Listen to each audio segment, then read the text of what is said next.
Chris! Heath. My local DMV has finished their renovations. No longer do they call your number when it's your turn.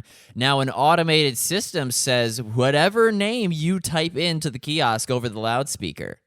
Here are some fun names to use next time you go to the DMV. I can't wait. Malcolm X, Initial D, Under the C, and PB&J.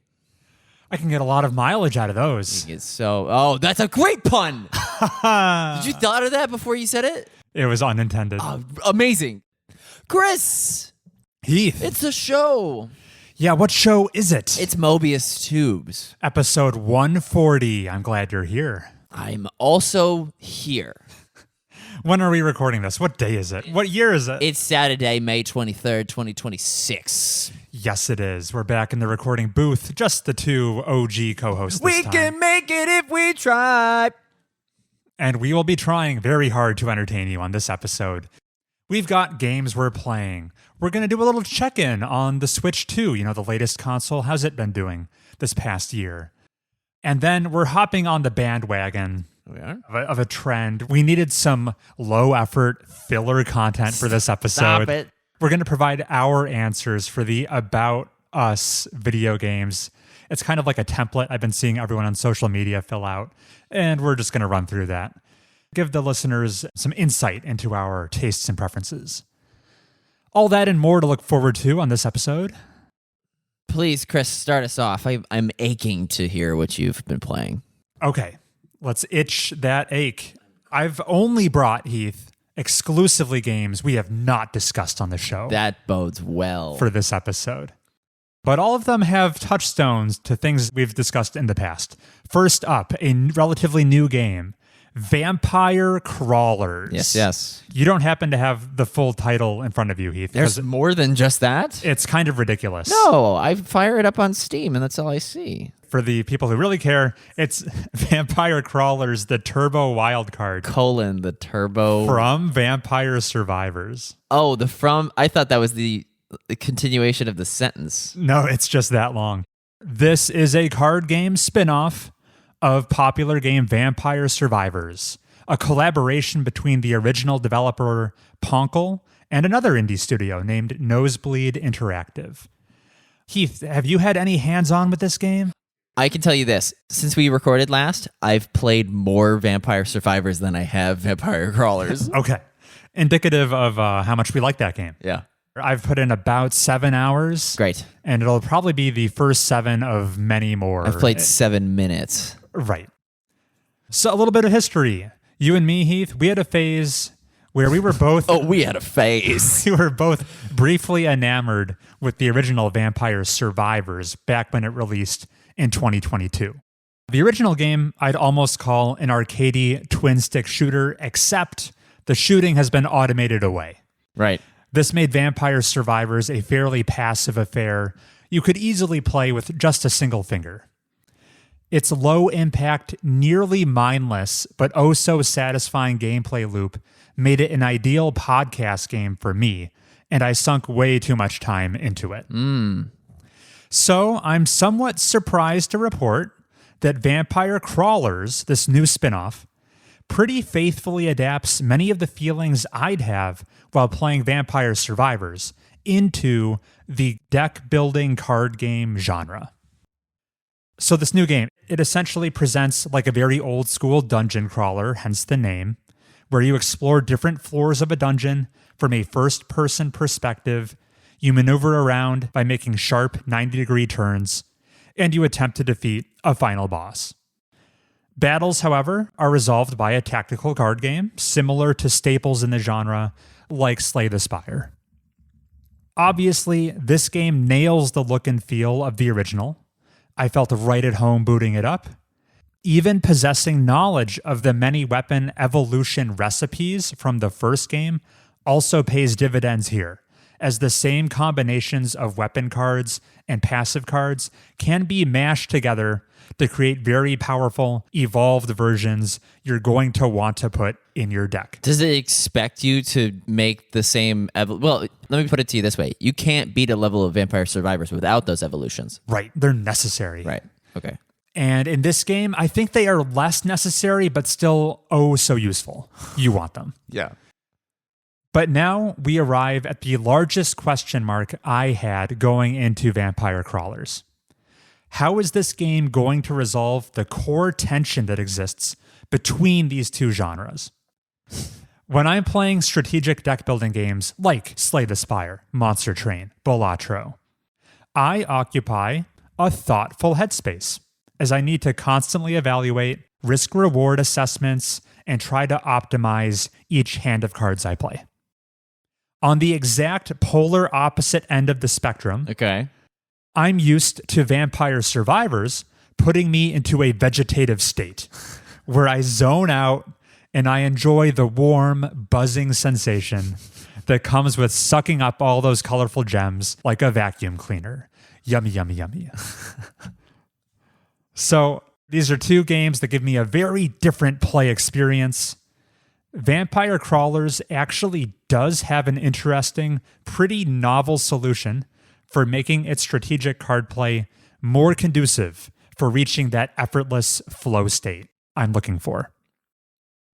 That being, the game strongly incentivizes you to play cards in order of ascending cost. Each card has a mana cost, and you should always play your 0 cost card first, followed by a 1 cost card, then a 2 cost card, etc. Okay. Doing so generates a combo meter, which has a multiplicative effect on how potent your card abilities are. Keeping your combo alive is so powerful that there's almost never a reason you'd willingly choose to end your combo prematurely. It's just a bad idea.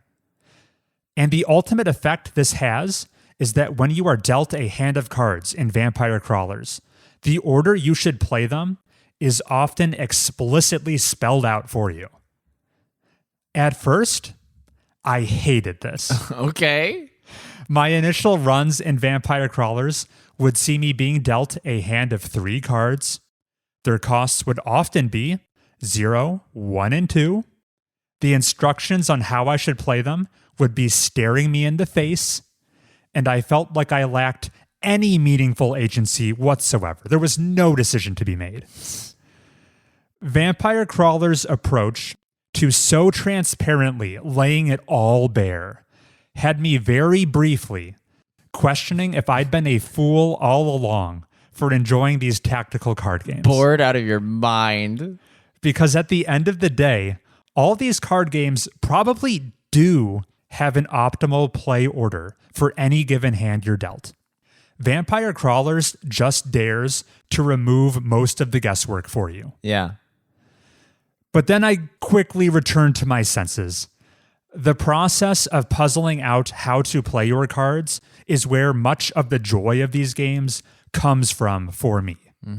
So, of course, by stripping that out and removing the process, there would be very little left for me to enjoy or latch onto at all. And thankfully, as I've continued to play, I'm like 7 hours in now, I realized Vampire Crawlers isn't entirely guilty of this sin either. As you develop ways to build up your hand size, increase the number of card draws you get, it won't be that long until you have hands containing multiple cards of the same cost, therefore introducing an actual decision for you to make. So, because Vampire Crawler's card play does kind of lead you by the nose, it captures some of the quote-unquote mindless feel of the original. I'd hazard a guess that it makes a pretty good accessible jumping on point for anyone who's been curious about the deck building genre but has never tried one before. For that particular use case, the fact that Vampire Crawlers is basically a color by numbers version of Slay the Spire is actually a welcome selling point. It could do a good job easing someone into the conventions of how to play a game from this genre. I'm getting deeper into the game. The decision space is opening up a little bit. But yeah, it is a blending of the two, a marriage of the mindless satisfaction of Vampire Survivors with the more tactical decisions of a card game. I think it's not going to rise to the heights of any of the pinnacles of the genre. No. But I am enjoying riding that power curve. I did have one other very early concern. What? Where my first 3 runs of Vampire Crawlers were successes. And that gave me pause for a second, reflecting back on my Vampire Survivors experience. Yeah. Where in that game, the goal is to ostensibly survive for 30 minutes. And I remembered my very early runs of that game, I'd be fighting tooth and nail to survive like 9 minutes. Right. That's all I could muster. Because you have to put in the work and the investment of the permanent upgrades in that game to then someday last 30 minutes. And I was being like, oh no, is this game an absolute cakewalk in the case of Crawlers? Because I was winning right away and I had yet to put any investment into the permanent upgrades. Right. I was like, oh no, is this going to become absolutely a walk in the park? But no, I've encountered harder levels. I'm starting to fail. It has a different difficulty curve than the original game, and I'm thankful for that. Well, good. Well, good. So yeah, I'm enjoying Crawlers. I'm going to keep playing it. It's like a 1 run a day type of thing. I'm not addicted to it, but I'm going to keep chipping away at it in the background. Do you have any questions, Heath? I mean, I found the traversal between the fights much worse than it has any need to be. Oh, the traversal between the fights and Crawlers doesn't offend me. Okay. However, I am basically, my eyes are glued to the mini-map and not the main screen. Oh, okay. Because once you finish a couple runs, the mini-map will then populate with like more relevant information. It'll show you where the chest is. It'll show you where items of interest are. And then I just make a beeline for those. Sometimes even avoid fights if I don't want to. Oh, I thought okay. And then maybe fight as few encounters as possible and then just go right to the boss. Ooh, that's not what I thought you'd say. It depends on if you want to be leveling up or not. Rewards are from regular fights.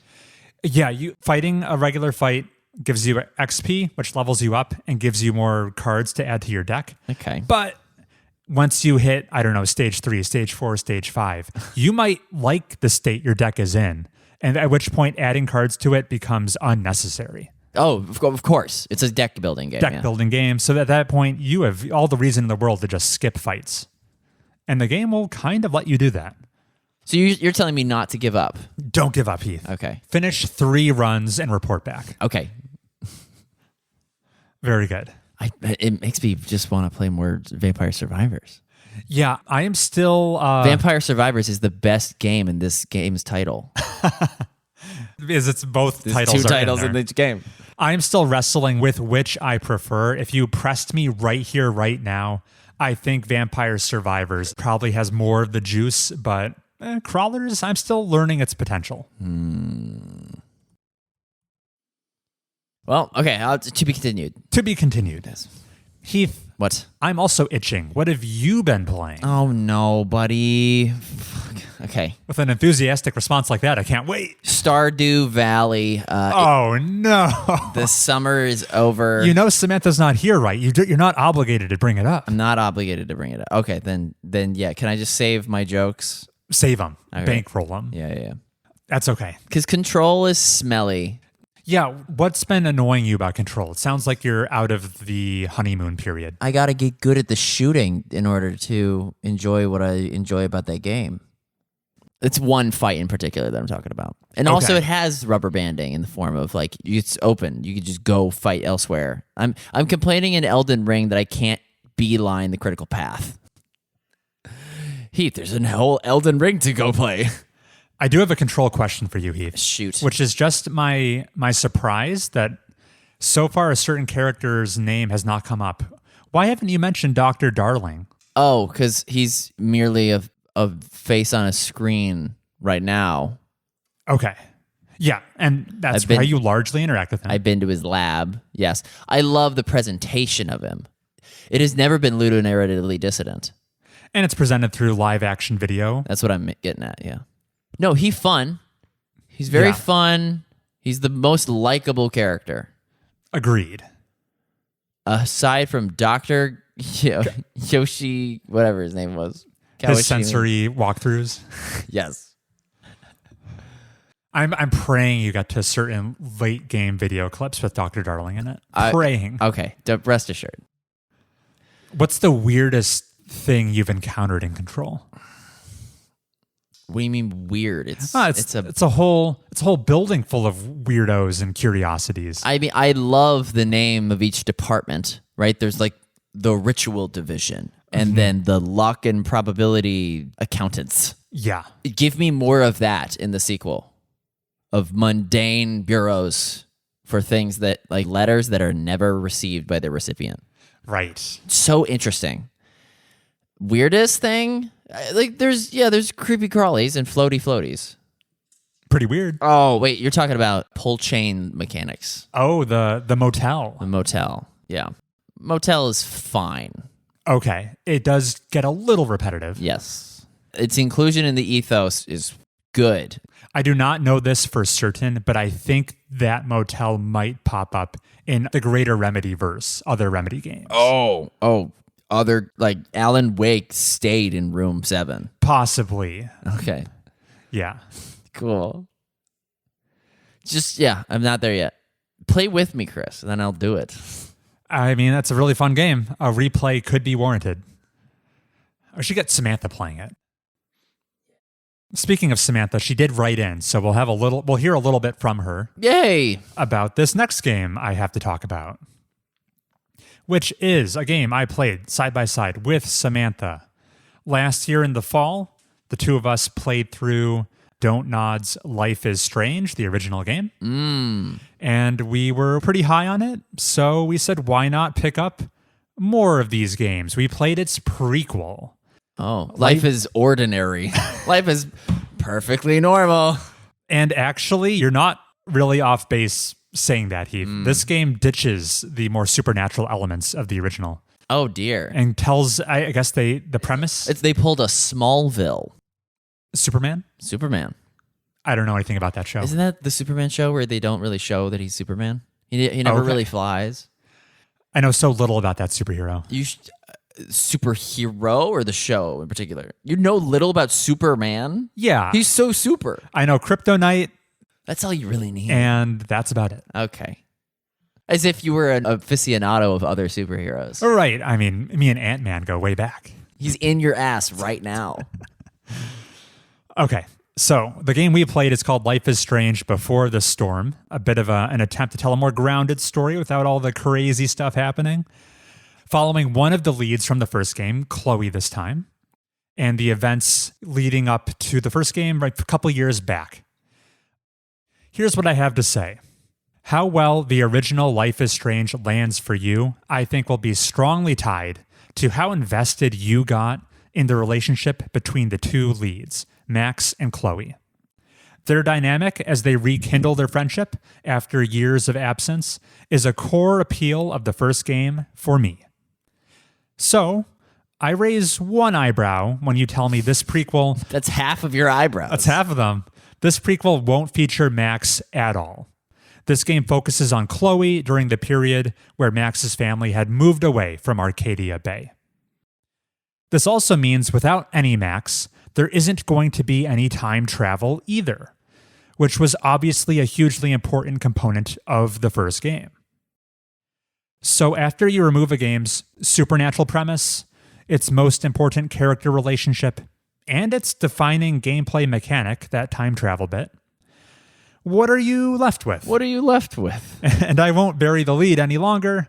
You're left with a significantly inferior, less interesting experience. So yeah, I wasn't as hot on this game. Now, I think this discussion on Before the Storm is going to come across more negative than I actually feel about it. I had a fine time playing it. It's not like it ever did anything to deeply offend me. Unfortunately, the word that keeps coming to mind for me to describe Before the Storm is inessential. At no point over the course of my playthrough did I ever feel like I was presented with a compelling reason this prequel chapter in the Life is Strange canon needed to exist. The most generous elevator pitch I can give for Before the Storm is that it provides a chance to finally get to know Rachel Amber. This will be a familiar name to anyone who's played the original game. Rachel is kind of an enigmatic figure in Life is Strange because she spends most of the game's runtime missing, and yet she almost has the reputation of a local celebrity. You're constantly hearing things about Rachel, and everyone has a strong opinion about her. So playing Before the Storm finally answers the mystery. What was Rachel really like? And personally, I wish that particular mystery had remained unsolved. Oh, no.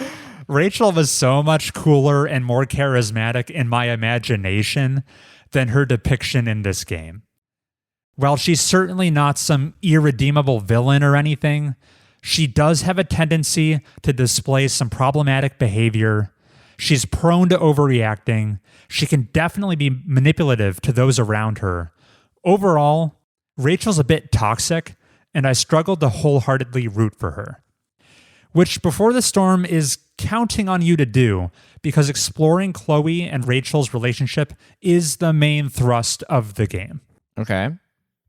Finally, you might be wondering, Chris, did they really just straight up remove the entire rewinding time component of the game without introducing any kind of replacement mechanic?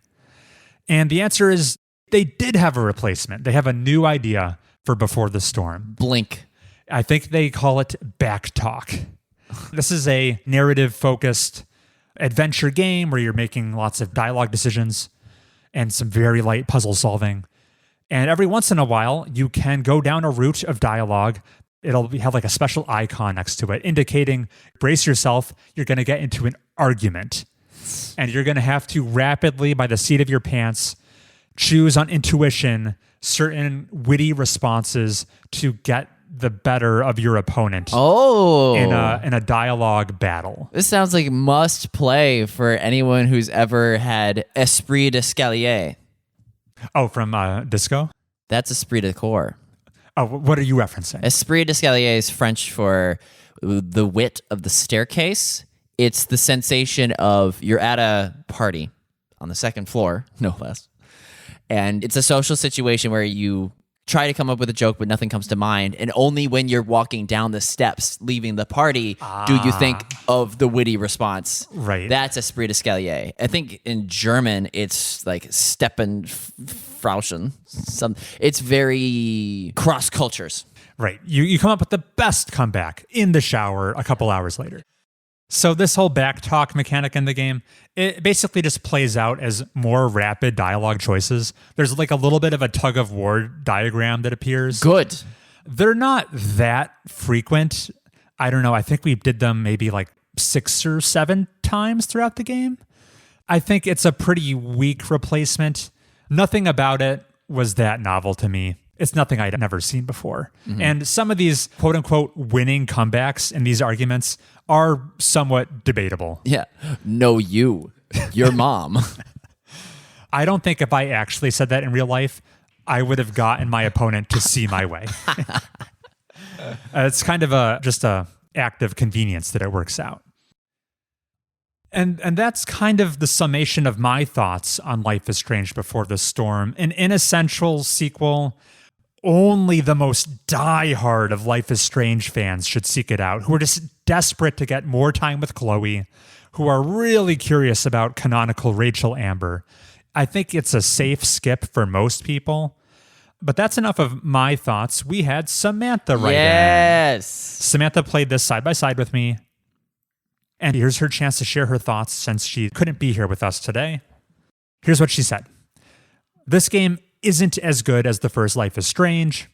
The big issue with the game is that Rachel isn't likable enough to get away with all the stuff she pulls. She's manipulative and cruel a lot of the time and doesn't have enough justification for it. Chloe experiences way worse life events and simultaneously behaves much better. They reference The Tempest a lot in this game. The Shakespearean play from 1600 something? Exactly. The play by William Shakespeare, which Samantha read while playing this game with me. For even greater context, she says, in The Tempest, the protagonist, Prospero, who represents Rachel metaphorically in the game.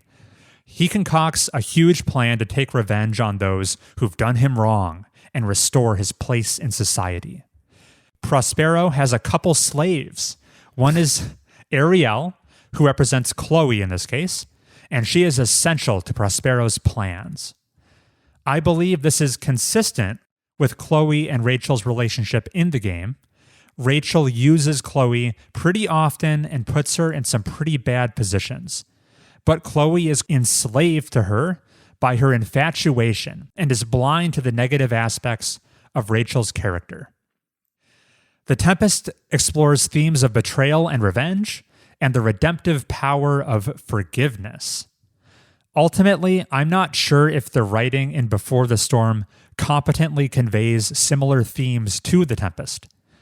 Rachel's initial response to a betrayal seems outsized and childish, and she faces no consequences for her actions until the very end, and even then, she gets off pretty light. Chloe gets the worst of it.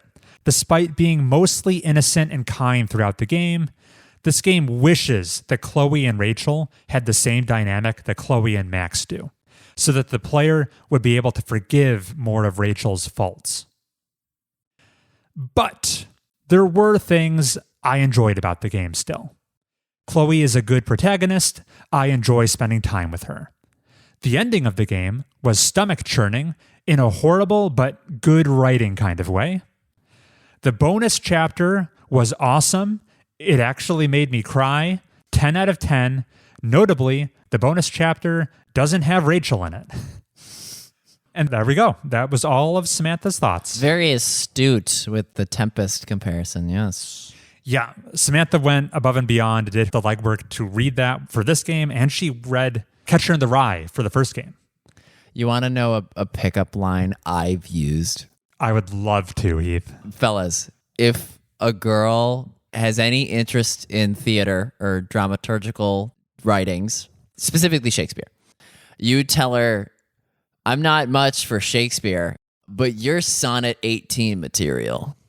Because you know what Sonnet 18 is. Fill me in. It's Shall I Compare Thee to a Summer's Day. Okay. That's pretty classy. And I was told it landed. But the conversation died. Because of course, you have nowhere to go from there. You've already peaked. Yeah. It's only downhill. Like Prospero. I peaked like Prospero. Very good. Gentlemen out there, keep that one in your quiver. Yeah, because send nudes is just not working these days. Yeah. It's like hitting a brick wall. I don't know what's wrong. All right. So that's enough Life is Strange talk. We will continue exploring the series. It's worth noting that Before the Storm, while it definitely felt like a Life is Strange game, it was made by a different studio, not Don't Nod this time. Maybe that could be the explanation for why the writing wasn't quite as strong for us, but we'll see. I have one more game I could discuss. We'll keep it short because I'm mid-playthrough. Yeah. There's much more to be seen. But I'm back on the train, baby. Yakuza 5. Folks, when we last spoke about Yakuza 5, we noticed that there were the most protagonists of any Yakuza game. Yeah. I was right? You're correct. Okay, cool. Yakuza 5 is the most Yakuza. Wait, but Chris, there's 6 and 7. So I guess I should... To date. To date, as far as I've experienced. Yes. Who wants to hear me talk about this game? People will fall into two camps, Heath. Which two camps? Either you're a Like a Dragon Yakuza sicko and you've played you're up to date on every game of the franchise, in which case maybe you do care what my take is on this 5th entry. I was going to say guilty as charged. You've played a bunch. A bunch. Or you have no context for anything I'm about to tell you. Because this is my 6th game in the series. At this point, the game is introducing 5 playable characters across 5 distinct cities in Japan, all with interweaving storylines that kind of necessitates having multiple games of backstory for the proper context to appreciate it all. anything I tell you that's super specific is going to go over most listeners' heads, most likely. Suffice to say, I'm having an excellent time.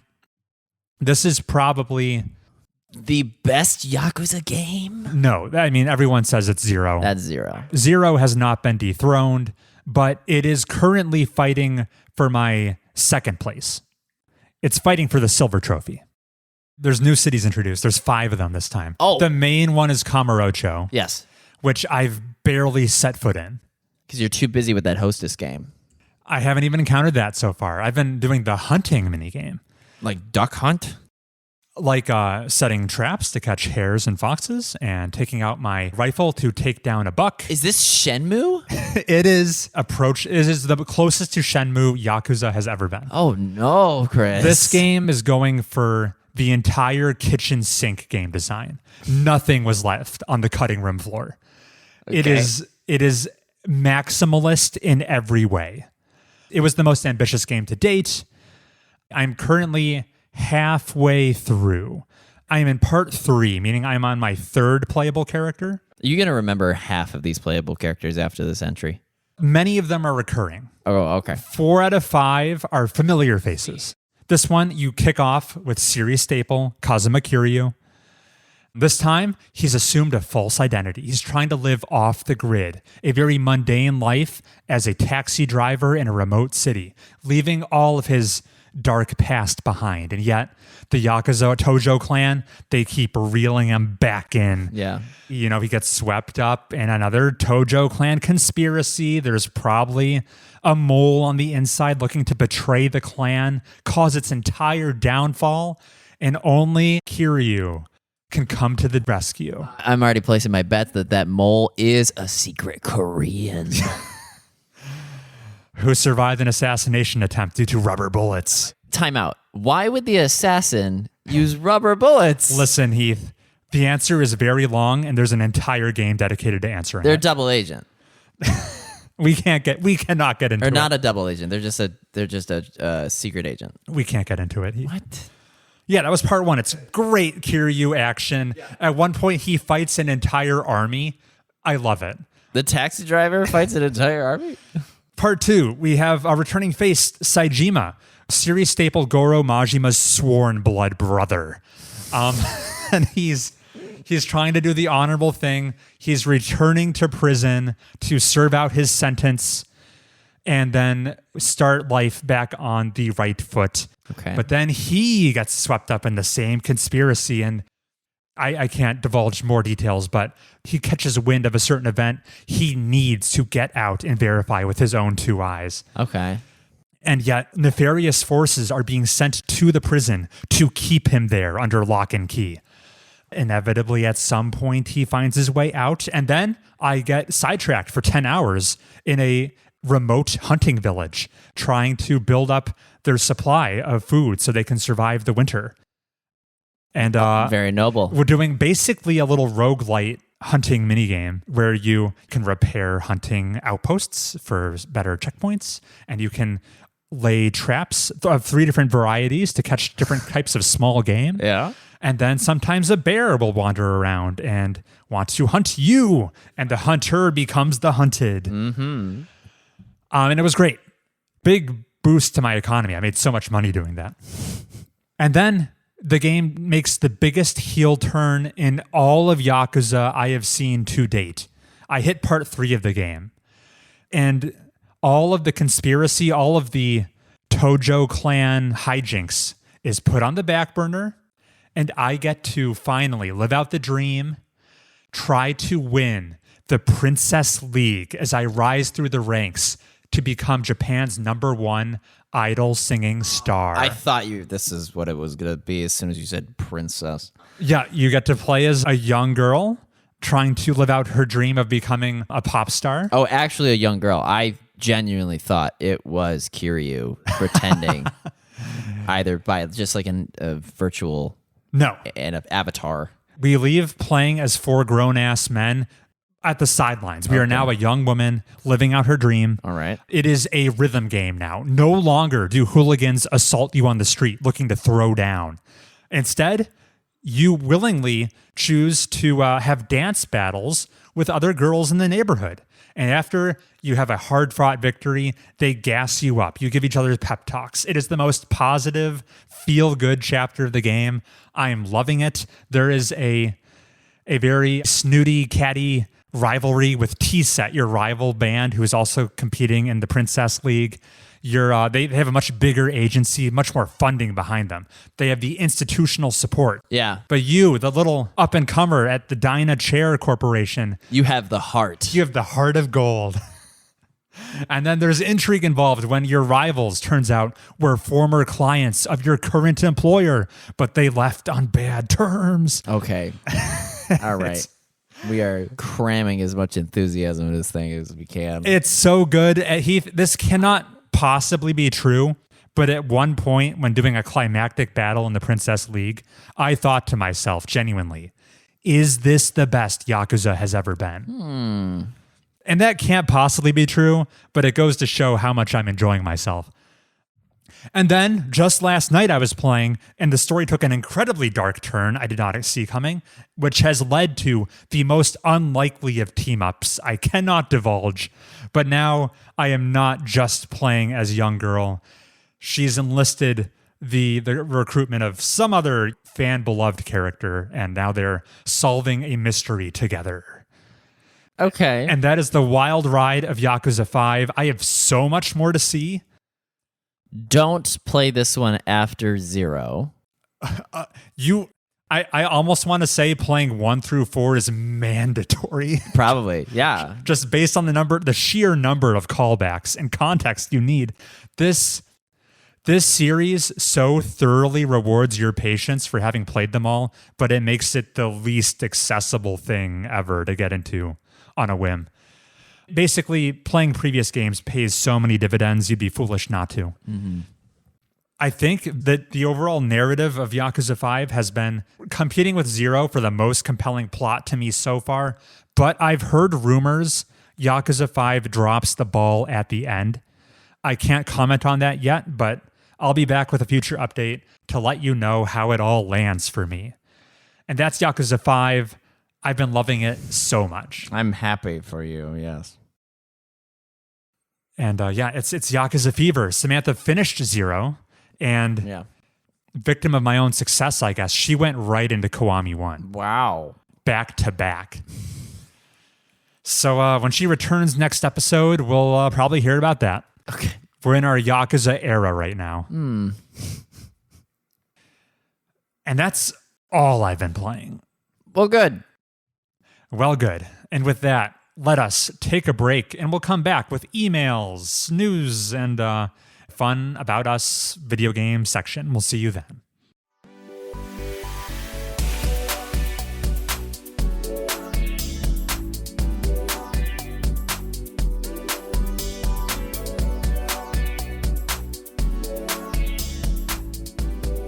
And we're back. Heath, would you rather tackle the email first or second? Email first. Okay. Which is kind of weird, but we're rolling with it. Yeah. Okay. We got this email a couple of weeks back from, you know him, you love him. It's Thomas K. Oh! Who has been name dropped on like a huge run of episodes. I was going to say this season's villain. Okay, Thomas K. wrote in response to our episode 2 episodes back with Shelf Stable. He said, nice to hear from Shelf Stable on your podcast and to hear them bring up the board game Tragedy Looper, as that's a deep cut deduction game. He says the anime aesthetic is necessary because it's a riff on so many anime time loop stories, thinking things like Steins Gate, Erased, Higurashi, 13 Sentinels Aegis Rim. Sure, a whole subgenre.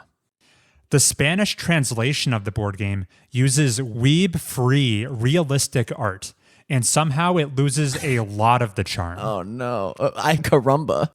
Speaking of weebs, I'm glad Chris is enjoying 100 Line more than I did. I did 7 full routes and 15 endings in total, And hopefully Chris still has fun during all the quote-unquote stealth sequences.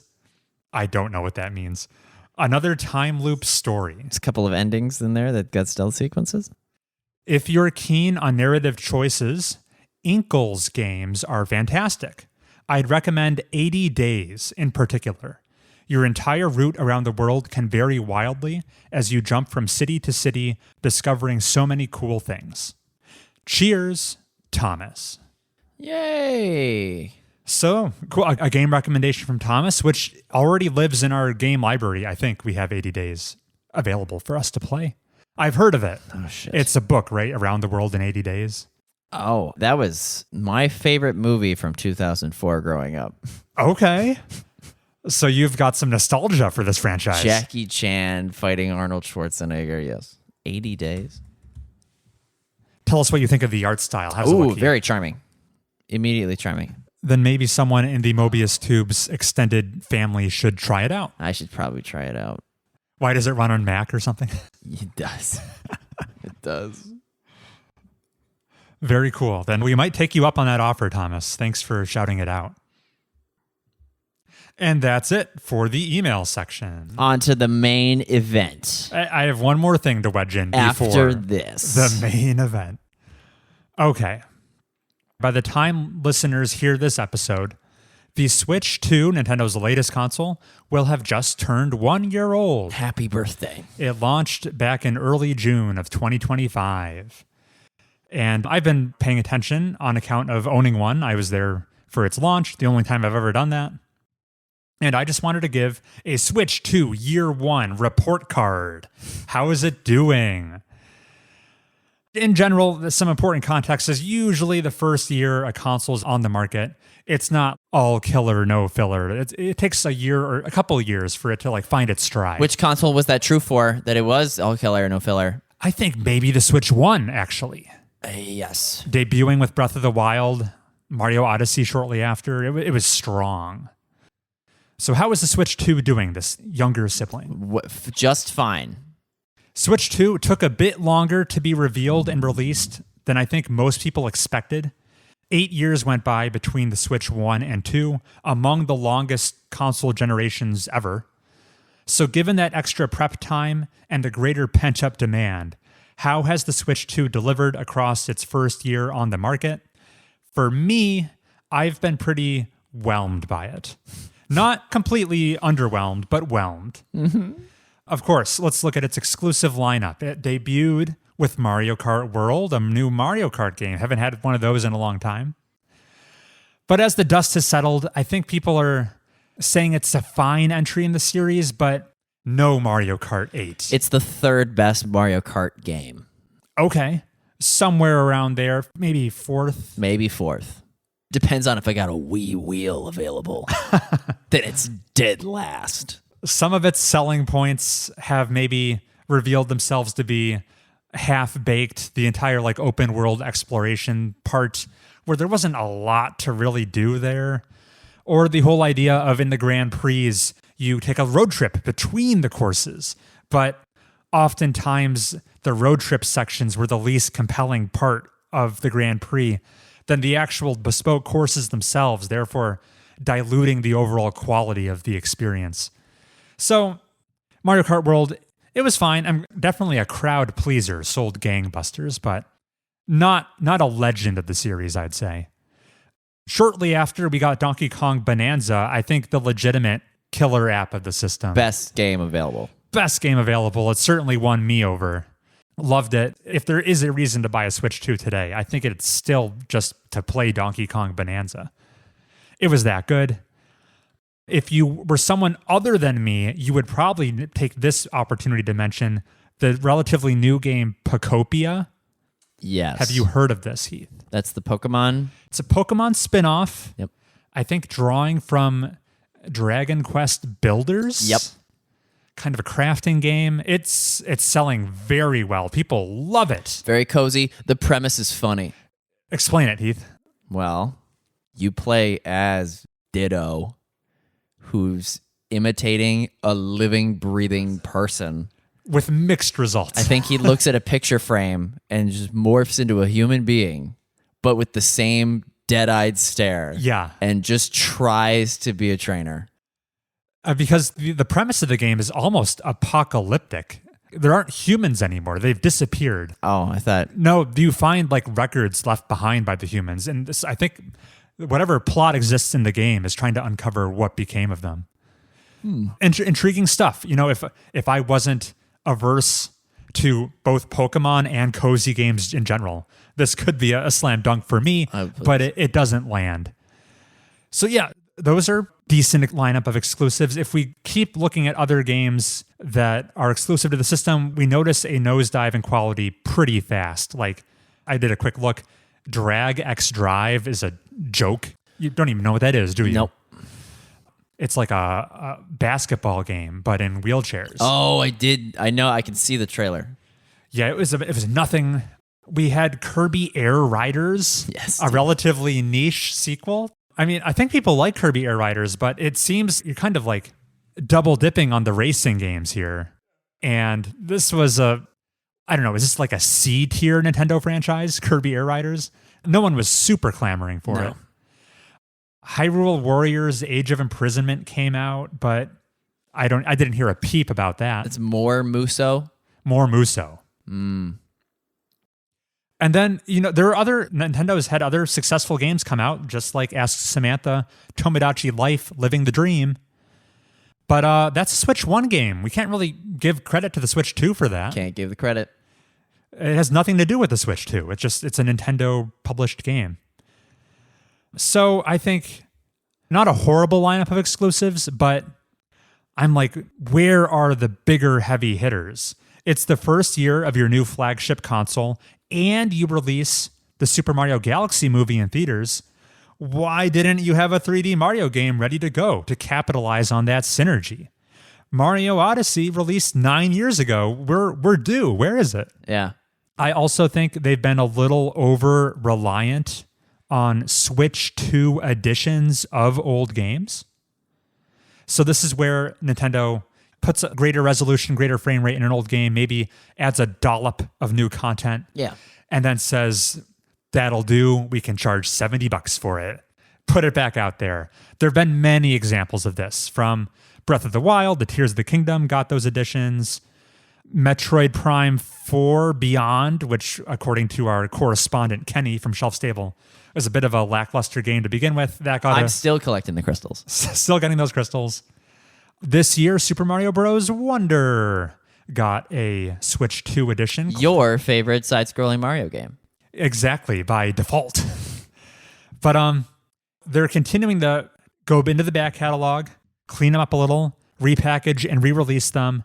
And it has put me in a little bit of a conundrum, because when I saw this year, fresh off the heels of playing Mario Wonder, I was like, oh, damn, I guess I should have waited. Oh, damn.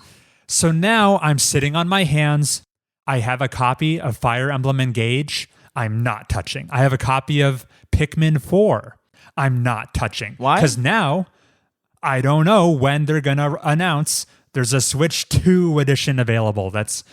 It makes it run in 4K and all these other bells and whistles that I will be robbing myself of if I play these back catalog games like a fool now. I got burned on Mario Wonder. I'm not going to get burned again. So now I'm playing the waiting game stalemate with Nintendo, and I don't like doing that. Chris, are we pretending that the debut version of Mario Wonder and the Switch 2 version of Mario Wonder are perceptibly different?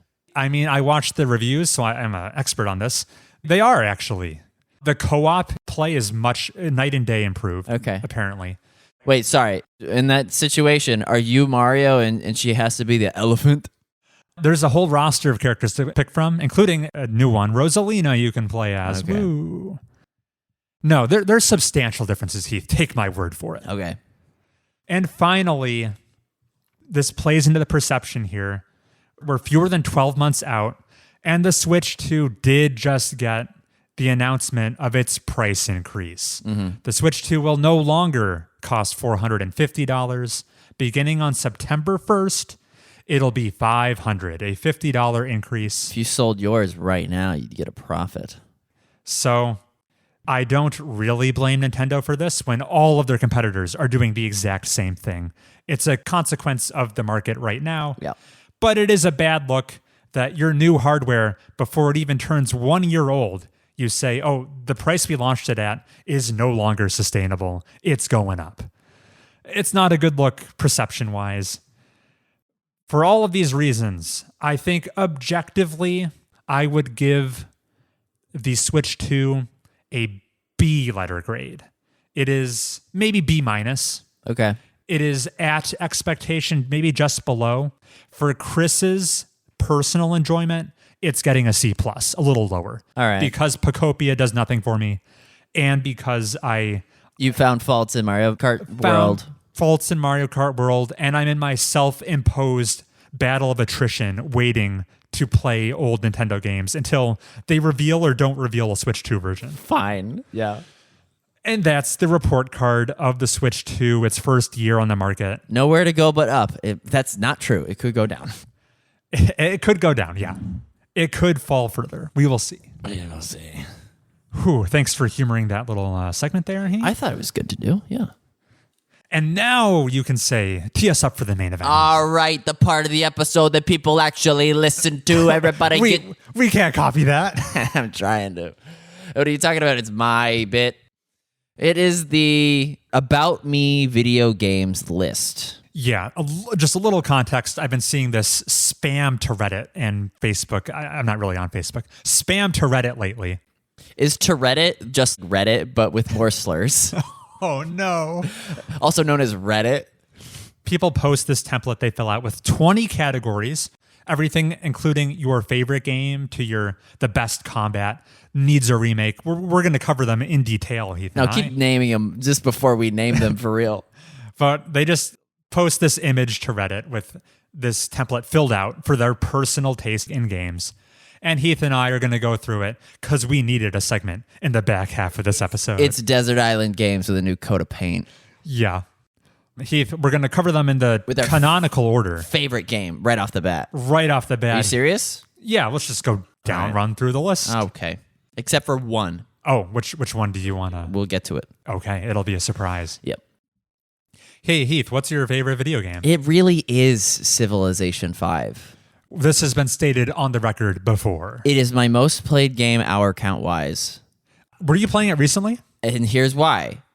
My dad said, let's boot it up. Oh. And so we did a tandem play. I'm sitting by his side. He's driving. Okay. And I'm making sure that he understands that you can't settle there because there's too much desert and the barbarians are adjacent and you got to take advantage of George Washington's purchasing power. And oh no, Genghis Khan's right in there. You already know Genghis Khan's coming after you. They hadn't played it in however long. But as soon as I did, I found new things to love about it, which is insane. That's actually crazy. This game came out in 2010. And so 16 years later, if you're booting up a virgin playthrough of Civilization 5, go with the Incans. As far as which leader you play as on your virgin playthrough, Pachacuti. The reason being, Pachacuti's the goat, which might be really funny if goats are like indigenous to Peru. Where's Mayans? Or Incans. Don't forget that it's Incans. Pre-Columbian America. Anyway. No, the reason... Okay, so George Washington, obviously. George Washington is like the vanilla... I'm an American. I'm going to pick George Washington. I'm going to pick George Washington because I'm an American. Yeah. Which is fine because the reason George Washington helps newbies is he has +1 visibility. You can much sooner see that barbarian that's going to kick your ass. You get a warning. Because you're a dumb baby that's never had combat in your strategy game before. But the reason Pachacuti is so good is because he can make slingers, which is the most simple ranged unit. If your ranged guy were to go up against a melee unit, would get crushed because it's the rock, paper, scissors of melee versus ranged. Pachacuti's slingers can just up in GTFO and on occasion retreat. So if you're on this side of the globe, making sure that your capital city has a new library and you're not paying attention to your scout that you sent out 100 turns ago, getting ass blasted in the jungles, he'll just on occasion just retreat. It's the closest thing to an undo button that's in Civilization. Play as Pachacooty. He's also faster on hills. So if you're dumb and you embark on a journey through a mountainous region, oops, by the time you get across there, the rest of the world has eclipsed you in technology. You can just go that much faster. Mm-hmm. Just so Pachacooty, I swear by it. Then play George Washington. Then play Genghis Khan. There's so much to love about Civilization 5, and it brought me closer with my dad. Quick question. This wasn't your dad's first Civ rodeo, was it? No, my dad's played Civilization 4 when I was in diapers. I'm not. I wasn't wearing diapers at like 16, Chris. Stop saying that rumor. Any idea what made him be like, oh, let's dust off the old Civilization? Okay, so unlike Chris, I don't sell my AV equipment. So I have every laptop that I've ever owned. They still run. They're not bricks. Some utility. And it's got the physics video I shot with Andy and Janice on it. A classic. I can't turn that away. So that was the old system that he used to play Civilization. And my brother got a replacement power cable because the other one was frayed. And I go, Seth, this system is over a decade old. It can't run Civilization anymore without sounding like a nuclear reactor with how fast the fans blow. So I'm like, Dad, just play it on this. And I put him on the trash can, and it ran so much faster, and he's learned to love it again. I love to hear it. Now he's retired. Okay. So he has all the time in the world to play as Ashur Banipal. I'll be curious to see how deep down the well he goes. Well, it's Civilization, right? So you play 150 turns, and then you just start a new one. Sure. It's not a deep rabbit hole. It's many tiny little golf divots. Hundreds of them. Maybe knee deep. 150 turns isn't nothing. Knee deep rabbit holes.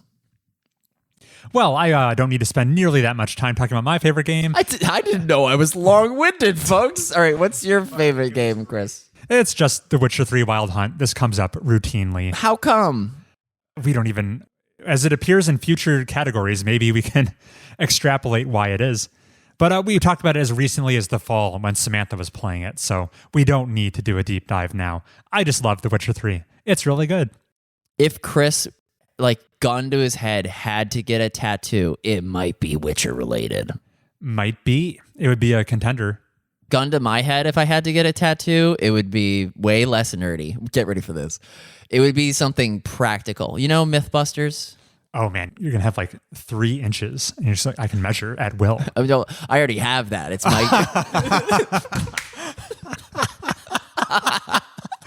Perfect. But to his credit, Adam Savage has a ruler on his forearm that's metric and whatever, and it comes useful, although obviously the stretch of the skin makes it impractical for real precision. I see. But I think if you did something not a ruler, but a protractor, you might have less deformation.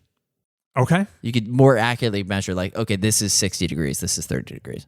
Because every time I go to the gym and I try to use the incline bench, the numbers, right? Obviously, 1 is perfectly flat. Right. And then all the way up is 9. Close to 90. But is the setting 9 or is the setting something silly 7 is a 90-degree angle?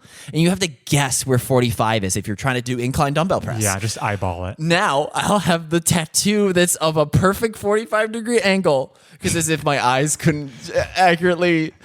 As if a 30-degree or 50-degree angle is anathema to my gains. Right. Now I'll know.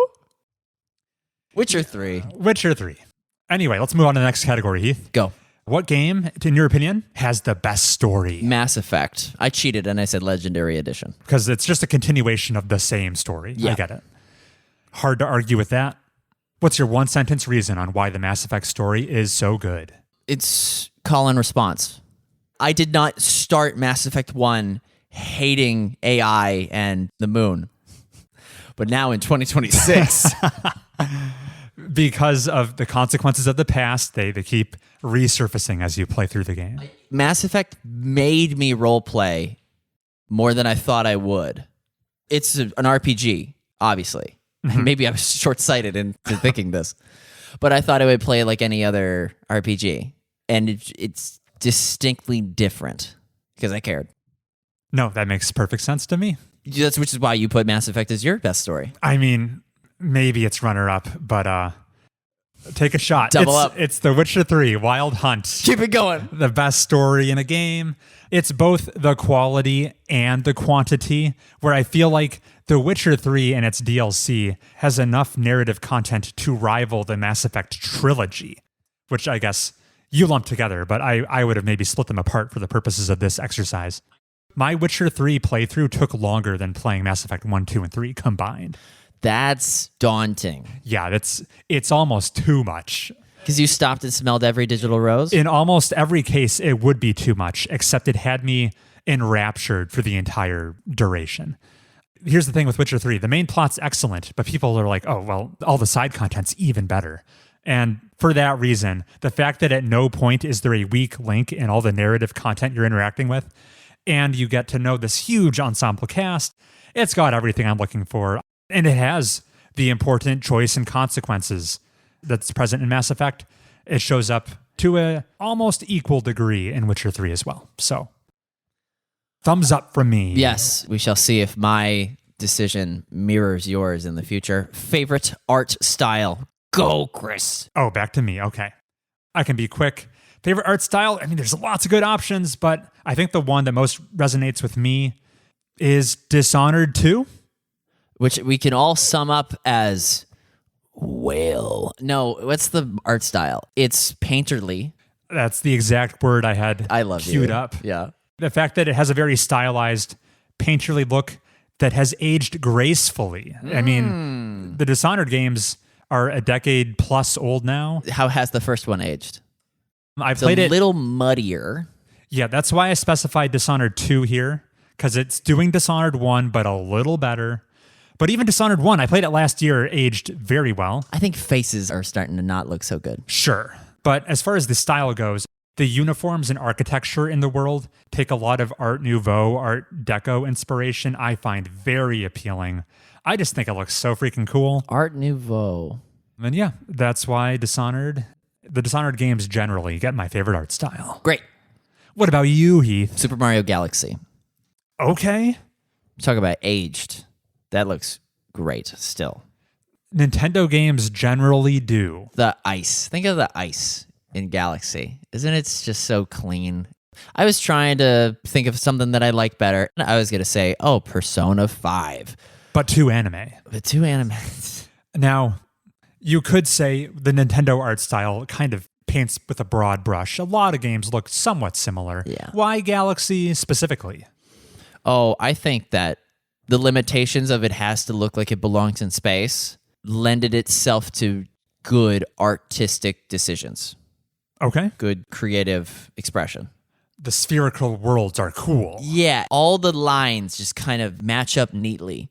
It's a very natural form to it. Although, obviously, there's like Bowser's Castle or something, but I think I prefer that to more rough-edged looking Nintendo offers. Like maybe Donkey Kong Bonanza is not as sleek, despite having come out more recently. It probably has more pixels. You'll have to be the judge. All right. Press on. Heath, why don't you hit me with your biggest personal impact? I struggled with this one. Yeah, this one's intimidating. I just did a surface level search of my soul and just shit out Undertale. I was wondering if that would be the case. Just spit out Undertale. You said it made you feel something. Oh, sure, of course, it still would if I were to play it right this second. But I think of anything on this game, that category is likely the most to change. Okay. Biggest personal impact? Surely. I wonder if that would be the case for most people. The game that will ever have the biggest personal impact on me, I have not played yet. Okay, you sound very confident saying Because that. it's Chance of Sonard. Because when you hit the mandatory stealth sequences in that game, it'll Right. send you down your villain arc. I'll never be the same. Yeah, More to come about stealth sequences in this list. I can't wait. I feel like most people would disagree with your statement. The biggest personal impact, that's set in stone. Because of formative years? Because of formative years and your younger days. Well, you know what? Maybe later in life, I will take a different perspective of certain formative moments, and that'll ring true for both of our interpretations. For me, there's lots of things that could slot in here. I guess I just had to go with my gut. The first thing that comes to mind was Nier Automata would be my biggest personal impact. Good choice. It probably led to some of the highest emotional experiences I've had while consuming a game. And I think after seeing it all the way through, endings A, B, C, D, E, I think it probably made the most compelling case out of a game I've played to make an adjustment to my life, how I perceive things in terms of trying to be more empathetic. Ooh. And for that reason, I would probably say Nier Automata is the biggest personal impact I've had to date. Fun. Good response. I won't undermine it. And now let's go to a very similar category, best combat. Boing. Yeah. Heath, what's your best combat? Nidhogg. No, dude. Nidhogg? Best combat. The fencing game. The stick figure fencing How game. much Nidhogg could you have possibly played? That's not the litmus. True. Tell me how does it fit the litmus, Heath? It's sports. It is kind of like a sport. And it's full of hard reads and quick reflexes. Yes. And it gets big reactions. I leave my seat almost every time. You know what other game I was spitballing was like Titanfall 2? A beloved first-person shooter. But the neurons do not light up nearly as much. If you did an MRI of me playing your favorite combat game and not combat game. This is just best combat. The combat specifically. Just the element of combat in any form. The pinnacle is Nidhogg. Okay. I can see how someone could maybe... I just named water as my favorite beverage, and you're poo-pooing me. It's life-giving. I think... Here's my pushback, Heath. I think after several hours enjoying Nidhogg, I'd seen all there was to see, and I've put it down indefinitely. And if it really was the best combat, I don't think that would be the case. Because the best combat is... Okay, so I think my official answer is... I know what your answer is. Do you? You're going to hate this. Hades. It's Hades 2. Yeah. Hades 2 combat is the best combat in video games. It's just such pleasant game feel. I racked up over 100 hours without even feeling like a fraction of it. I wish the game had more achievements. I'd still be playing it right now. Didn't grow old. I'm not saying there's 100 hours worth of stuff to do in Nidhogg. Uh-huh. You would hazard there's even 1 hour. But at no point during Hades 2 am I having as much fun as I am Nidhogg. And that's where we have to disagree. I think it's butter. It's immediate flow state inducing. I love it so much. I did have an honorable mention because I think maybe from a game design perspective, I appreciate this one a little bit more. Doom Eternal came to mind, but I think it was just the act of playing Doom Eternal over a long period of time was too exhausting. And I can't do it the same way I can Hades 2. And for that reason, I give Hades 2 the best combat award. Interesting caveat. Okay. If you had more stamina. It would be Doom Eternal. What a weird... Okay. All right, good. So let's go to an interesting conversation we don't often have is overhated. Okay, interesting. In video games. I have one I'm pretty proud of. I have one that I think I back this with my full chest. Yeah. What do you have, Heath? I had Super Smash Bros. Brawl. Okay. A little bit of the ugly step sibling of that franchise. Yes. Because of tripping? Tripping, and the combat wasn't nearly as good as Melee. Many would argue. Because it's slower? Yes.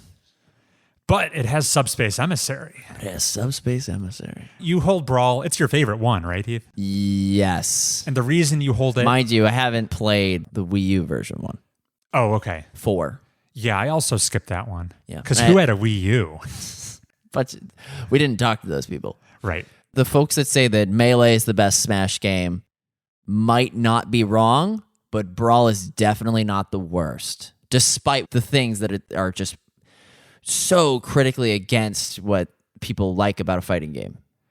Brawl was my first one. and I had a great time with it. Yeah.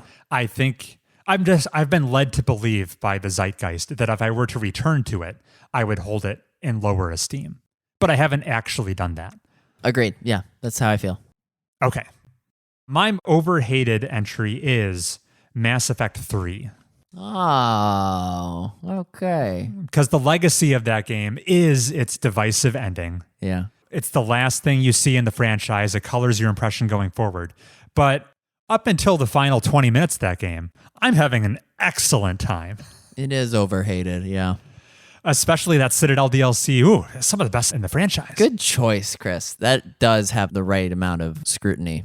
Mass Effect 3 is among my favorite games, but its legacy would indicate that too much hate is piled upon it. Good choice. Thank you. On to underrated in video games. Okay, the games that don't get enough credit here. I got an interesting one. Lay it on me, Heath. It's Detroit Become Human. Okay. People give it credit as the best Quantic Dream game. Yeah. Narrative choices, you play as 3 protagonists, and their stories intertwine. Some social commentary going on. Some. All right, a lot of heavy-handed social commentary. I think if you idle on the main menu long enough, an AI white woman says, to quote Martin Luther King... And the robots have to sit in the back of the bus. Stand in the back of the bus. They don't even get to sit. Right. Because they're clunky tin cans. No, I think we don't give it enough credit for the things it gets right. Namely being successful differentiation of the 3 stories and play styles. Okay. Fun choices you get to do in the ending moments. And just like interesting commentary on not the Turing test and stuff like that, but like Asimov's rules and things. Okay. And I think it gets a lot of credit for having excellent presentation, but people then start to poke holes in the David Cage writing. That's for the other David Cage games. This one's Detroit Become Human doesn't stronger. really have it, except for when you just have immense plot armor during the street protest. Until Dawn is maybe more fun, build your own path narrative game. I think that one is properly rated. Okay. Detroit Become Human has a larger stink on it than Until Dawn. Because of the David Cage. Yeah. He put his grubby little hands on it. Wee. What do you think is underrated, Chris? What I think is underrated, I mean, of course, this is like a classic Chris answer. I think it's Prey. Oh. Prey from 2017. Yeah. Here's what I did. I looked up a bunch of games I really liked, I think are all-timers. And then I was pulling up their corresponding Metacritic, OpenCritic scores. And then I got to Prey, a game I consider to be one of the best of all time, maybe the best immersive sim ever made. Is it 89? Is sitting on Metacritic, the PlayStation specifically, with a 79 score. Whoa. Jesus Christ. Why? That's so out of whack. It is orders of magnitude out of whack. It's so miscalculated. That's rough. So for the general critical consensus to put this game anywhere near a 79 is so underrated. It had to be my pick for this choice. Prey is so smart, and yeah, the critics just got it wrong on this one. They couldn't appreciate the genius of Prey. They just maxed out on the alien upgrades, and they're like, why do these turrets keep shooting me? Yeah, something like that. 0 out of 10. This goo gun is worthless. It doesn't kill any enemies. Yeah. Worst game. Good choice, Chris. Why, thank you. Now, Heath, let's hear your choice for the overrated category, the exact opposite. No shortage of candidates in this category. So many games are overrated. It's a buffet. I had to whittle it down. My gut instinct was to go Hitman. Okay. Any specific entry? No. Oh, damn. I mean, the ones that I've played. Right, the rebooted series. And then I didn't do Blood Money, but I did the one before it. Absolution? Absolution. The one that's got the sexy nuns. Unfamiliar. But I replaced that. Okay, not your answer. You replaced it. Yeah, I replaced it with Batman Arkham Knight. No. So overrated. All right, unless you're talking to me specifically, I don't think anyone's calling it the best of the Batman Arkham games. People either pick Asylum for the very tight focus, or they pick City for the greater scale. But then people say Arkham Knight loses the thread. Unless you're me. I love Arkham Knight. If you cloned Heath and put a dozen Heaths in a room, they'd all have a different answer to this question. But the one that's facing you says Batman Arkham Knight. How offensive is it? Like, is this game wildly offensive to you? No, I like that it counts the number of occupants of your jail cells. The progress marker of knocking down each of these bad guys is fun for me. But that tiny sprinkle alone does not a Sunday make. Okay. Then I'll tell you what my overrated game is, which category is overrated. It doesn't mean bad. Right. Doesn't mean bad at all. Right. This is where I'm really stirring the pot because my overrated game is The Legend of Zelda Breath of the Wild. I immediately made sure that all the windows and doors were intact. So I don't get lynched on the spot. Yeah, Samantha with like the Call of Duty zombie sound effect. Because this is a game that's widely circulated as a contender for the greatest video game ever made. It's appearing on that list. What was the subtitle? Breath of the Wild? Breath of the Wild. Okay. Yeah, Breath of the Wild, I think, is overrated. I played it, and it's nowhere near my favorite video game I've ever played, but that's the reputation I was led to believe it should have. I think it's exactly the kind of game I would want if I was in the mood for a game like that, which is saying very little. Yeah, right. It's kind of a, what's it called, a tautology or something? Tautology, yes. Do I have that right? Or am A tautology, yes. An unnecessary repetition of the same idea using different words. Right. It's one of the games of all time. That's a tautology. Yeah, Breath of the Wild, it's great, but I don't think He's trying, folks.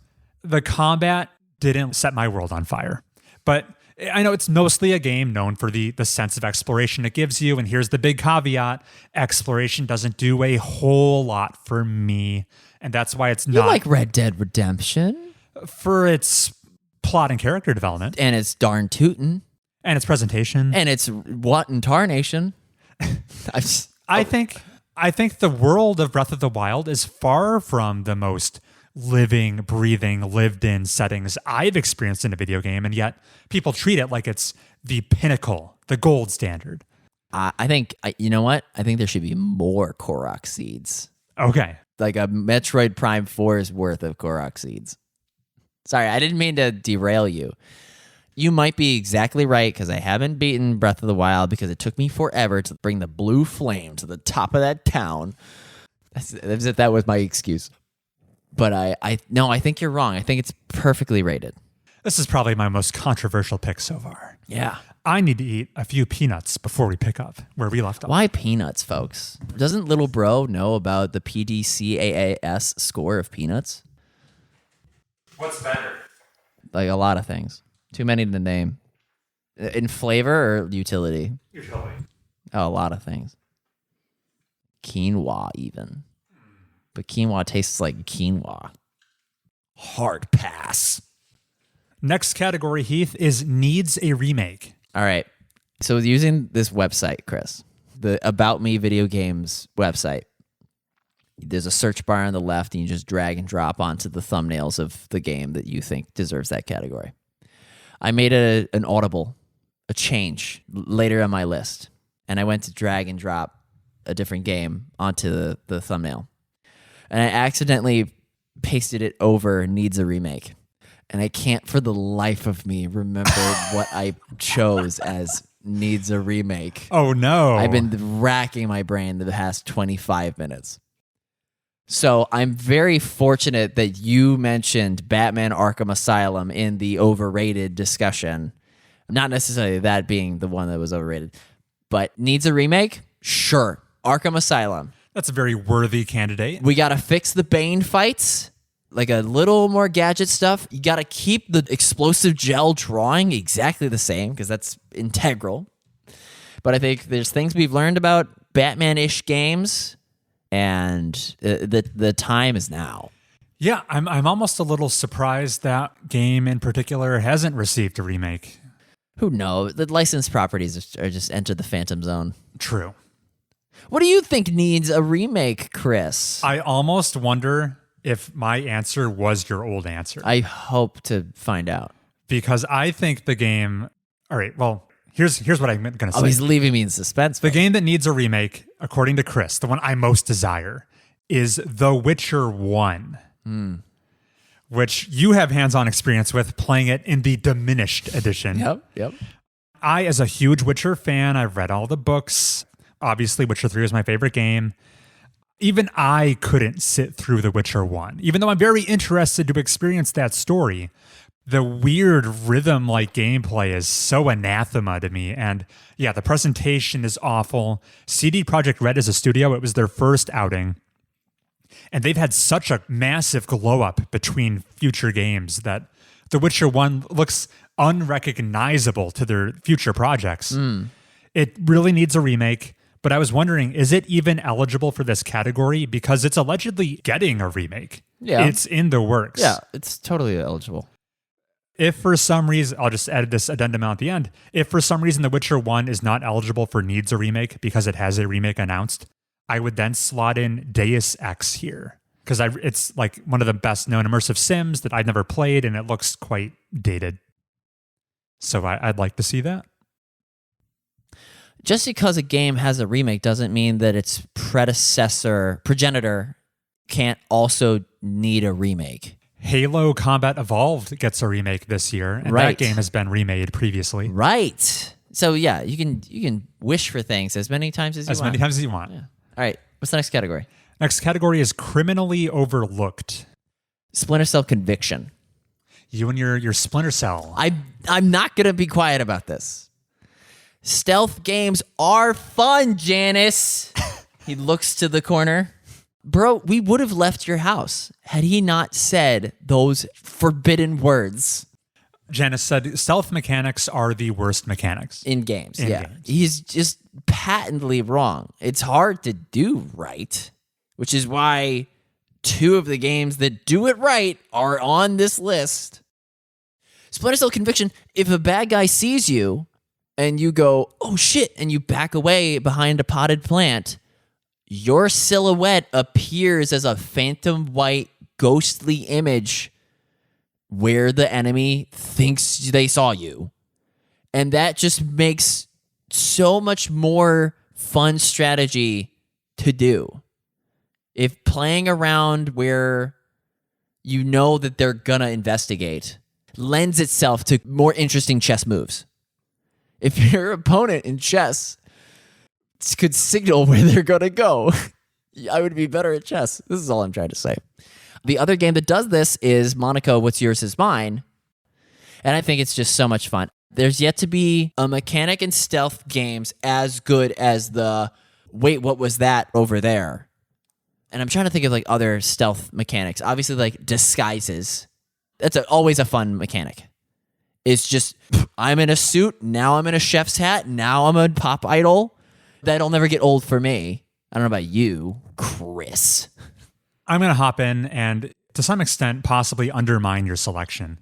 I have no experience with the Splinter Cell series. I'm not taking away from the quality of the game. What about it is so egregiously overlooked? I mean, we're making other games that don't take advantage of this. I was just looking it up. It's from, Ubisoft published it, a big publisher, and the game sold at least 2 million copies. Yeah. Fairly decent success. Yeah. It should be on the Assassin's Creed level. You're saying despite its 2 million sales, this should be a 20 million seller. It should be as fundamental to the genre as Dark Souls. Okay. It needs to be ubiquitous. Why aren't there Splinter Cell likes? Gotcha. Splinter likes. All right. For my criminally overlooked, I had a long list of games. I was like, okay, which one do I want to put some spotlight on here? And then to be a little more objective, I'm like, okay, let me Google each and every one of their sales figures, see what the biggest bomb was. The one that least got traction would, by definition, be the most criminally overlooked. And that's how I arrived at my most criminally overlooked game is Immortality, which has very unimpressive sales figures. Didn't even crack 100,000. I bought it. There we go. You and I bought it. Janice maybe did too. And I think it's a one-of-a-kind masterpiece. I love it. This crazy history of this actress across her 3-movie career, horror game. It's so unique. To have looked up and seen how few people have experienced it did make me a little sad. We dare not spoil it, despite our spoiler conversation being one of the top 10 moments on this show. It's a good one. All right, pressing on. Pressing on. Favorite protagonist. Yeah. It's Disco Elysium. Ooh, that's really good. He's just an extension of the world, and it's just like a great lens. And there's so many sides you could see to him, depending on this RPG Disco Elysium. What a malleable protagonist. Right, but despite his malleability, it's still, I think, probably equally compelling no matter what direction you take him in. Whether that be communist, fascist. We're also taking care not to say his name. Hobo cop. The protagonist of Disco Elysium. Yeah, although I think I've said it like 3 times. Oh, over the course of the show. On the air, yes. Yeah. What was your favorite protagonist in games, Chris? It's kind of a basic answer. I saw this one coming up a lot on Reddit, but it's Geralt of Rivia from The Witcher 3. You spend a lot of time with him and you get to know him really well, and he's just so respectable. It's clearly Henry Cavill's favorite protagonist, too. Right. Because he played him. Yeah, definitely credit to Doug Cockle, the voice actor, who nails the performance. Geralt, he's more interesting than Kiryu. I mean, Kiryu is a runner-up for me, but no, Geralt, he's smart, he's witty, he's got dry wit I really appreciate. He begrudgingly always does the right thing. And despite the fact that The Witcher 3 has a game with a lot of player choice in it, and you can make Geralt do some pretty different things, it always feels canonical to the character, and I think that's to the credit of how they wrote him. Big round of applause for Geralt of Rivia. There's no renegade Geralt. That would be antithetical. Right. He's a different character at that point. Our favorite renegade character, favorite antagonist, I struggled with this one. Me too. Yeah, we're moving on to favorite antagonist. Because what are the prototypical ones? Are going to be GLaDOS. And maybe if I played Portal as recently as Samantha did, I'd feel a certain way about it. But GLaDOS's best game is Portal 2, and in that she's not even the antagonist. So I didn't care to put that. I just put Deltarune. For its collection of antagonists. Yes. Right? Just what a cheat. And that collection is ongoing. It'll get better. Spamton, Roaring Knight, Tenna. It just keeps getting better. Chaos King, a little vanilla. Chaos King has great dialogue, but in the whole story, he gets like less than a paragraph, then he's toast. Yeah. Tenna and Spamton are standouts. They're really good. Yeah. I like it, Heath. Under the Deltarune. I'm going to take a page out of your book. I also was really struggling with this one. Cheat, Chris. Always cheat. And say my favorite antagonist is your Danganronpa rivals. Okay. This character is an archetype that pops up in every game. Sorry, pick one of the games just so that for future people to all right. Drop a thumbnail. I think the general consensus would say Nagito from Danganronpa 2. Okay. But I'm going to pick his equivalent from V3, Kokichi. Hopefully all these characters are in 2x2. I mean, 2x2 is a remake of 2, so Nagito's in there. There you go. But yeah, this character archetype from the Danganronpa series, they're a fellow classmate trapped in these trials with you. They're kind of like your foil. They'll go to any length to like uncover the truth, be it lying and manipulating and doing heinous acts to get one over on the mastermind. There's a mastermind? What is it? Yeah, like the mastermind who is the one who organizes the killing game. I thought that was Monokuma. Monokuma is the avatar of the mastermind. This distinction is lost on me. Monokuma is a robot bear. Someone's controlling him.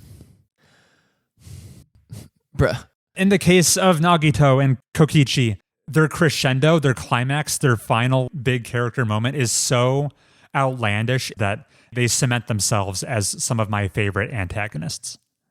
I can see why. I'll take your word for it. Yes. Yeah, take my word for it. You have no idea what I have they no do. idea. Not a clue. Best soundtrack. Sonic Mania. You love yourself some T-Lopes. I lamed it out. Hey, just for future reference, Heath, this is around the time period in your life when you discovered R.R. Thiel, who made the What a Mario World soundtrack album, I should say. And then this is also the point in your life where you discovered Alex Marilla on Instagram, who's doing yacht rock covers of all the songs. And that's good. I love a good Michael McDonald 70s edition of a contemporary piece. I'll prefer it every time. But Sonic Mania is the best video game soundtrack. Fight me. It's certainly a great one, but I don't hold it in the same special place as you do. I just like danceable bangers. I like whatever it is Nier Automata is doing with its soundtrack. Very vocal heavy composition, and there's just lots of songs that I think are pretty iconic.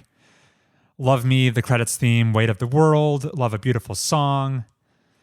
It's really good. What's the language they speak? Chaos language, Yes. I think. Yeah. Which is fake lyrics invented specifically for the music of these games.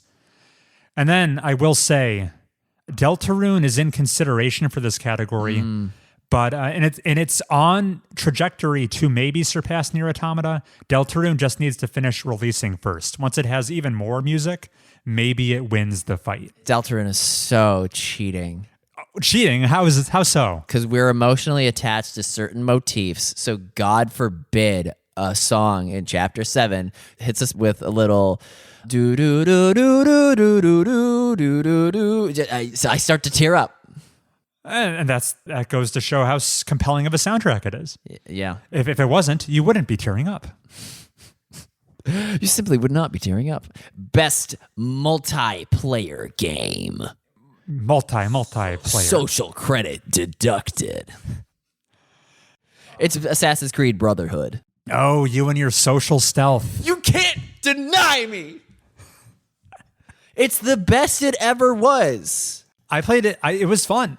I liked it. Okay, what's like the snooty answer? The snooty answer is Killer Queen. Killer Queen? You play that at an arcade, Is right? that 3v3? Maybe 4v4. Oh my hell. Yeah, Killer Queen is that platforming thing. But I've never played it, and I just I argue that it's not as fun as pulling off the perfect mask on, walk right up to the target, charge up the hidden blade-o-meter, assassinator, get out of there on a pursuit. The core loop of Assassin's Creed's PvP multiplayer. It's also PvE. No, well, the NPCs don't do anything. Is the best it ever was, and it'll never be that good again, despite however many people try. Thank you for coming to my TED Talk. You bet, Heath. My answer is far more basic. It's Halo is the best multiplayer. If you pressed me on needing to play one specific title these days, I guess I'd just go with the most recent one. Halo Infinite feels really good. It's a really robust multiplayer suite that's been entertaining people for decades, myself included. It's got you covered for cooperative play through the campaigns and firefight. Hang on, we're including co-op campaign in best multiplayer? It's multiplayer mode. The co-op campaign? Why wouldn't it be Okay, multiplayer? Fine, okay, sure. And then all the laundry list of modes. You've got goofy modes, like, is it called Infection? Where it's everyone slowly gets turned into zombies. You've got all sorts of custom playlists. Oh, and the zombies can only use like melee and they go really fast. That is fun. It's fun. That's fun. You've got competitive stuff. There's so much there from a multiplayer's perspective. Halo is the answer. I'm sorry, Heath. No, I think it's perfectly fine to just fire it up and teabag your friends and finish the fight. But it can't compare to the best it ever was. Which is apparently AC Brotherhood. There was also Assassin's Creed Revelations, which had the same exact multiplayer with different characters. And that one is just interchangeable on the list. I guess that's just not usually your thing, Chris. Well, speaking of which, The next category is not usually my thing, but What did you put? I put Hollow Knight. Why? Hollow Knight, I had a great old time with, but its emphasis on really hard platforming challenges, usually anathema to me. I'm not a platforming guy, especially a 2D platforming guy. And it has really punishing combat. And it's not like it has a story you can read between the lines and eventually pick apart, but it's not the type of plot I usually get invested in. Hollow Knight's outside of my wheelhouse, but I really liked it. I put it fairly high on my top 50 game list. I'm afraid I won't like it. I didn't like it at first. I think it was my third try getting into it that it finally clicked. Heath, what's not usually your thing, but... I initially put Hades. Okay, I see it. And then I covered up Hades with, and this is going to be even, you're going to say this is not allowed, Astral Chain? Interesting. Now, you haven't played Astral Chain. No, but I've seen it. I saw it once. Makes me go, not usually my thing, because other things are my thing. Another tautology. Other things are my thing. Yes. Let's go. Just turn my brain off, Chris. You're so good at these transitions, Heath. My turn my brain off game. This is what I have long considered like my definitive podcast game. The game I've played probably 99% of this game listening to other content while playing it. All right. And that is Diablo 3. I forget this. Yeah, this goes back a ways, but I played a lot of Diablo 3. I enjoyed it quite a bit. It was a mindless... It's just a loot grind, Heath. Is it? It looks pretty. The hordes of demons, they pop out shiny new weapons. You hover over the weapons. The game will say, green arrow up, pick it up. Or red arrow down, sell it. You never have to think. You enjoy the pleasant game feel for upwards of hundreds of hours. Are there different weapon loadouts? There's different character classes. Okay. I think Paladin was my favorite. I max leveled every character class, got every achievement, said I really wrung this well dry, and then I guess moved on with my life. What year did this come out? It came out in 2012, but I came to it in 2014. Okay. And that's Diablo 3, my favorite completely cease neural activity game. My turn your brain off game is Frostpunk. A strategy game. Or just one of the turn your brain off games is Frostpunk. It's because you're so habituated to it? Yeah, I could play that lobotomized. Chris, why aren't we streamers? I think it would socially exhaust me. Right. It's exhausting to talk to the chat and play the game at the same time. I can barely talk to you. Try as you might. This is the one game that I could do. Okay. If we had to do a charity stream or something for like a family friend that came to us in need and we had to do it, this is the one game that I could do and carry on a conversation. Gotcha. Yeah, I was just thinking, like, I don't know. I think Hades demands, despite the sheer amount of Hades I've played, I think it still demands too much of my attention for me to stream it effectively. So Pat Stares At has a segment called Blind Leading the Blind. And it's exactly what you think it is. He wears a blindfold and tells his wife where to go on her virgin playthrough of a game. Okay. And they're playing Resident Evil. And he's like, okay, look at the red gem on the wall next to the picture frame. Okay, grab it. Okay, open the menu, tab down. Okay, and it's a fun party trick. Yeah. And it just leads to more hijinks when things go wrong. Yeah, Blind Leading the Blind. Such a great format. I could do that to you in Frostpunk. That sounds like a lot. I would say like rotate, go to the wooden crates. Okay, you have to switch to soup because you're running out of food. I could see it in my head. And that's the indicative of any turn your brain off game. What, Heath, is indicative of a game that's best with your friends? Well, you got to get friends first. But once you have those... Once they've been acquired. You just play Keep Talking and Nobody Explodes. Chris is stunned.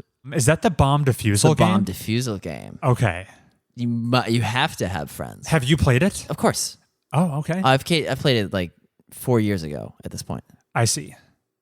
What's the premise? One person has a binder and is flipping through pages, and the other person, whose screen is unique to them, says, okay, I got the red wire, the green wire, and the blue wire. Okay, what's the serial number on the bomb? Okay, is it even? Cut the blue wire. Oh, wait, you said the button was red? Okay, just cut the yellow wire. It's fun. It's... The best games feel like work. No, that's not true. What did we say eloquently in the previous episodes about work and play? Oh, the best games. Because there is some work in Keep Talking and Nobody Explodes. Mm-hmm, but it's work you feel compelled to do. Yeah, when you successfully defuse a bomb in under 3 minutes, it's like, job well done, boys. Let's go to the water cooler. Sure. What's your best with friends game, Chris? So this category, obviously, it's the game that like most benefits from getting friends involved. If you take the friends out, the game becomes a shell of itself. Damn near unplayable. So initially I'm like, oh, well, I had this amazing experience with It Takes Two, a game with mandatory co-op. You can't play it without a friend. And it goes on this adventure platforming game that Samantha and I loved. And then I got really pedantic with it. Like, does that count, Heath? The category is best with friends, plural. If you have two friends, the second friend has nothing to do. I mean, my game is 2-player minimum. Oh, minimum? Minimum. But It Takes Two is 2 players maximum, which was my point. Okay. So if it's friends, plural, It Takes Two is a bad entry, actually. It's fine. It's allowed. And I guess I would throw in the Jackbox Party Pack games instead. Fine, yeah. Because without friends, those games, there's nothing to do. Correct. Okay. Moving on to something we rarely discuss, best retro game. What counts as retro, Chris? I mean, Before we were born? the definition I was using was not from this century, but I think even now, as we're getting later in years, I think the early 2000s video games probably count as retro to some people. We're getting there. Yeah. PS2 games, probably retro. Anyway, what's your favorite retro game, Heath? This was the one that I left blank. I was hoping to just think of it while you were talking. Okay. So I also have kind of a wishy-washy answer. I suspect that if I were to play some of these games, the candidates for my favorite retro game would be things like Chrono Trigger, maybe Castlevania Symphony of the Night. That's a good one. Or Final Fantasy Tactics. Okay. I think those would be frontrunners for my favorite retro game, but I have no hands-on experience with any of them. So I am going to choose a retro game I already know for sure is timeless and, dare I say, flawless. My favorite retro game is Tetris. I was thinking of putting Tetris. It's hard to argue I with just Tetris. don't love it enough. I'm also notoriously bad at it, but I hope to get better this year. I'm going to play some more Tetris. That's on my bingo. Put it on your Chris bingo What card. an interesting mid-year resolution. Thinking about Tetris. I'm tired of being... Samantha loves to dog on my poor Tetris skills, and we need to put an end to it. Okay. Hell, maybe I just put like Link's Awakening or Pokemon or something like that. Pokemon would fit right in, right? Pokemon would fit right in. Or is that better for our next category? Gen 1 Pokemon is horrendous, though. I see, because it's like a Game Boy original game. Well, because like Hyper Beam does not work. But I would greatly enjoy it. I'm positive if I was a decade older, I would have played Gen 1 Pokemon. Okay. And thought of it as highly as I do the Gen 3. Which is to say, high. Speaking of stuff we like from back in the day, Heath, what's your favorite nostalgic childhood game? Pajama Sam, No Need to Hide When It's Dark Outside. We get so much mileage out of that title. Yes! Was that the first game you played? No, the first game I ever played, first game ever is probably like at the dentist's office playing GoldenEye or something crazy like that. Yeah. That I have zero memory of. Right. What was your nostalgic childhood game, Chris? Mine is released on October 10th, 2000. It's Spyro, Year of the Dragon. Yes! My first Spyro game, despite the fact that it's the third one, my family acquired these games in reverse order. 3, 2, 1. Okay. It being the first, it's the one I hold the most fondness for, playing it on the PlayStation 1. It was probably the first game I played that had a plot to it, and that was a revelation. I'm like, whoa, there's a whole world here, and I'm going to explore it thoroughly. Silly. Yeah, I loved me some Spyro, specifically Year of the Dragon, although the original trilogy is all very good. Great. And that brings us to our final category, Heath. Wrapping up the segment with the game everyone should play. Game literally everyone should play. This is an interesting category, I think. Despite it being so interesting, I ran out of steam and I just put the first thing that came to mind. Okay. Outer Wilds. That's my selection as well. Attaboy, Chris. Well done, Heath. Right, because the barrier for entry, despite it being a little bit of 3D platforming, is something that everybody can wrap their heads around. I kind of disagree to some extent. The controls to navigate your spaceship to a complete novice, that's going to be a rough onboarding process. Agreed. And yet, I feel like it's the game everyone should play, not the game everyone can play. Yes. Yeah. I wish everyone could play it. Because then all the flat earthers would see like, oh, this is what it is. Thank goodness. Smack their forehead. They'd be like, no one's ever seen the top of Giant Steep. No, the appeal is so tantalizing. You can go anywhere in the solar system, and there's all sorts of secrets to uncover. Yes. There are no guardrails. You go where you please. If you imagine a world in which like everyone has played it, that world is crazy. That world is objectively better than the one we're in right now. Everyone can like appreciate the potential of what games could be. Right. It's so thoughtfully designed. It blows your mind. Crazy reveals. And then it ends on this really uplifting message as well. It's so heartwarming. Not to depart from video games, but I feel like some people would argue that everyone should play chess, which is good, right? Because that just introduces you to basic movement patterns and spatial considerations, like unit management.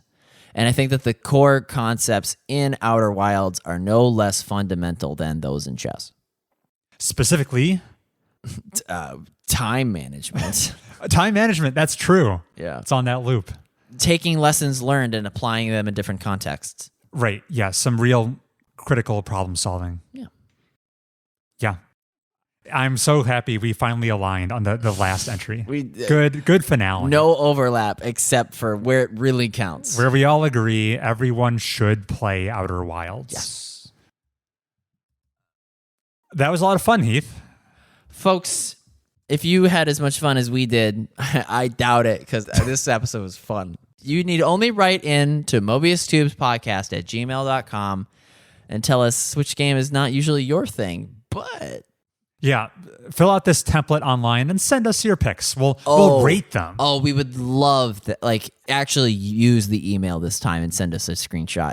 Yeah, we'd love to receive, like 2 or 3 by next episode, and we can give our stamp of approval, thumbs up or thumb down on your choices. I almost wish if this show were as huge as I want it to be, I would want a nonstop scroll during an episode of people's screenshots, and I could just riff on people's outlandish choices. Absolutely. That's MobiusTubesPodcast@gmail.com. That's MobiusTubesPodcast@gmail.com. Thank you. I slurred it at the very end there. And go eat more nuts, Chris. Yeah. We'll see you on next episode. Samantha should be back. Hooray. Whoa. And I think we'll be doing some cutthroat drafting for our fantasy publisher competition. 'Tis the season. We'll see you then.